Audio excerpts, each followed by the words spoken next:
Hi, it's me again. You just heard me bragging up my pressurized storm lights, storm lanterns, the butterfly in front being my favorite. Now I want to talk about one of my pressurized table lamps. This is a Coleman. Well, the base is from a Coleman 104. I have not figured out when it was made. I think it was made in 1940. Um, I bought this on eBay, and I've since learned enough about these lanterns that when I'm buying on eBay, I'm much more careful. This lantern taught me a lot. All the pieces were there. However, the person who put it together really didn't know how they worked. Needless to say, it didn't work very well when I got it, and I sat on it for a year just saying, okay, lesson learned. I didn't get a very good deal. Since then, I've learned a few things. One, this is here's the lantern. Um, you'll notice I've got the pumps are sitting off to the side. These lanterns, a few of the later ones had integrated pumps like a Coleman, storm lantern do, but you might have 4 or 5 of these in the house, and it actually kept it cheaper to just have a pump fitting on the lantern, and you had one pump to run around the house with. You would crack that open, press the nipple of the pump up against it, fill the tank, close it, and then this would be full. You can go around. And frankly, it saved the homeowner money, which was really kind of nice, and reduced the complexity of the lamp. There was no pump to fail on the lamp. Okay, now the thing I learned about this, and I'll share if you look closely, in the photographs on eBay, it appeared brass, which is the native metal of the bases. They're even brass or nickel-plated brass. This guy spray painted it, and I'm having difficulty getting the paint off. I'd like to restore it back to its original brass because that looks cool. Okay, enough about that. Quit complaining. Next, it's got a really nice shade, and I like that. And I go, well, how can this guy run a shade around something that's generating so much heat? And this is a modern, this appears to be an aftermarket product for these, but it's very clever. And I'm going to just slide from underneath because it's too dang hot up there. That is a mica heat shield.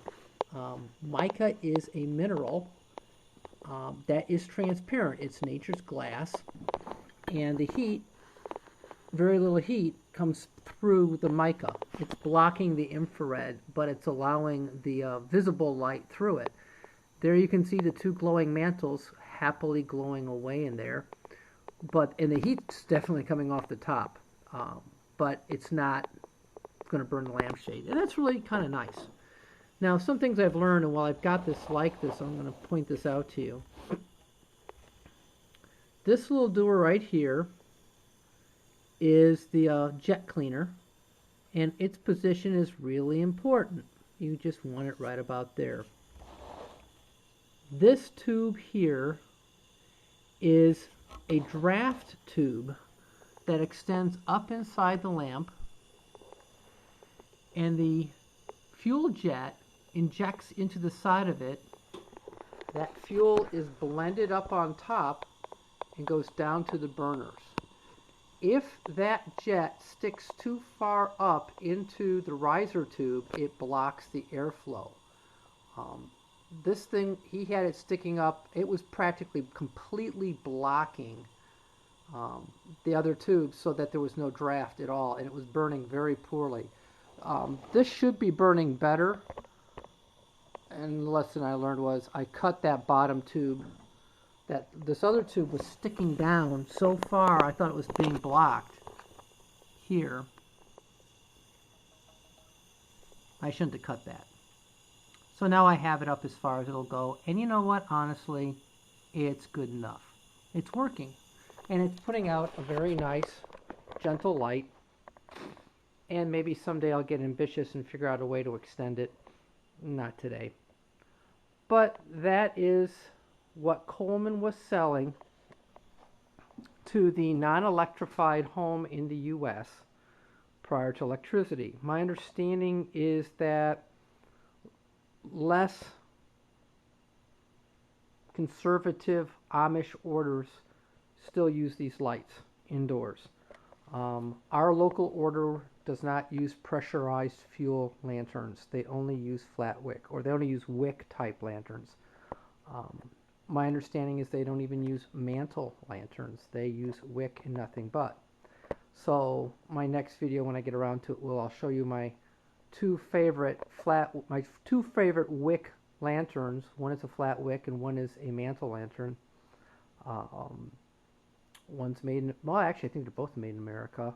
Regrettably, one isn't as common. It's a much better lantern than what you'll get in your local hardware store. They're just not merchandised as well, but they're very affordable and available. They're a very nice lantern.